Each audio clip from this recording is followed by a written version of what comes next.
Berjaga-jagalah. Renungan diinspirasi dari Injil Suci Lukas, bab 12, ayat 35 sampai dengan 38. Hendaklah pinggangmu tetap berikat, dan pelitamu tetap menyala. Hendaklah kamu seperti orang-orang yang menanti-nantikan tuannya pulang dari perkawinan, supaya ketika ia datang dan mengetuk pintu, segera dibuka pintu baginya. Berbahagialah hamba-hamba yang didapati tuannya berjaga-jaga ketika ia datang.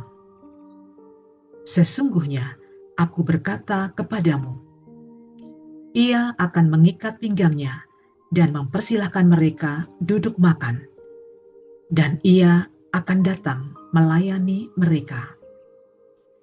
Apabila ia datang pada tengah malam atau pada dini hari dan mendapati tetap berjaga, berbahagialah mereka.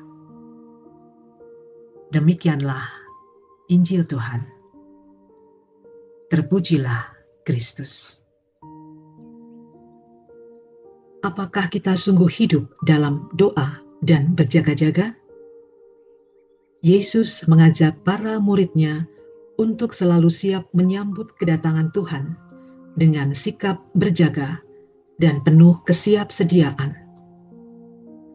Tanda kesiapan itu digambarkan dengan pinggang yang berikat, siap untuk melayani, serta pelita yang tetap menyala, tanda kewaspadaan dan ketekunan dalam menanti.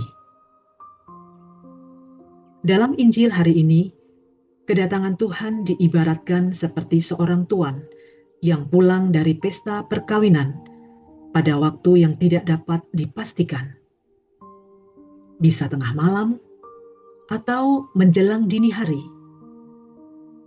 Karena itu, Yesus menasihati agar murid-murid-Nya berjaga dengan iman, harapan, dan kasih yang terus menyala. Penantian ini bukanlah pasif, melainkan sebuah sikap aktif.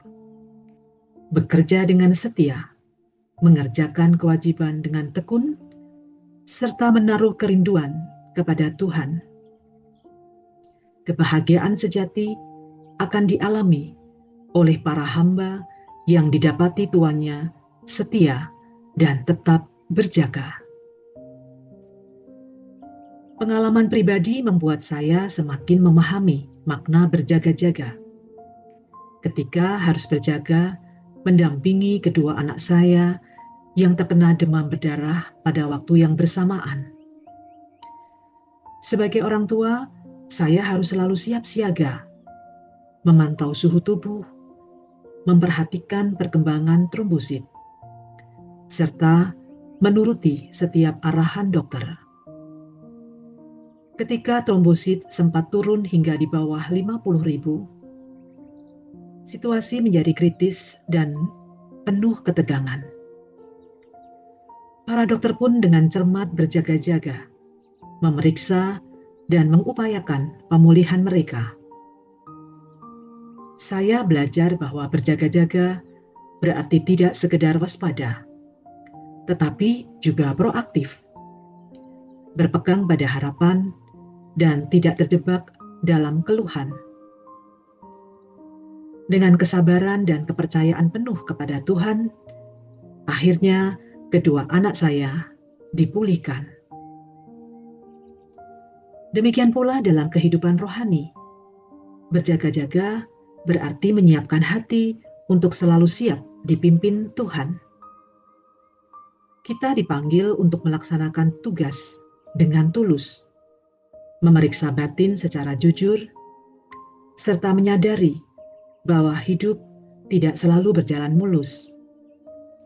Namun, dalam ziarah hidup ini lebih ditekankan pada pentingnya berjaga dalam doa, bertekun dalam iman, serta hidup dalam kasih yang nyata.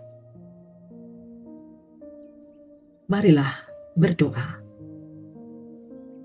Bapa Surgawi, curahkanlah rahmat kesabaran dan kesiapsiagaan, agar kami senantiasa bertekun dalam berjaga-jaga dan bijaksana dalam melihat yang sungguh benar dalam hidup kami.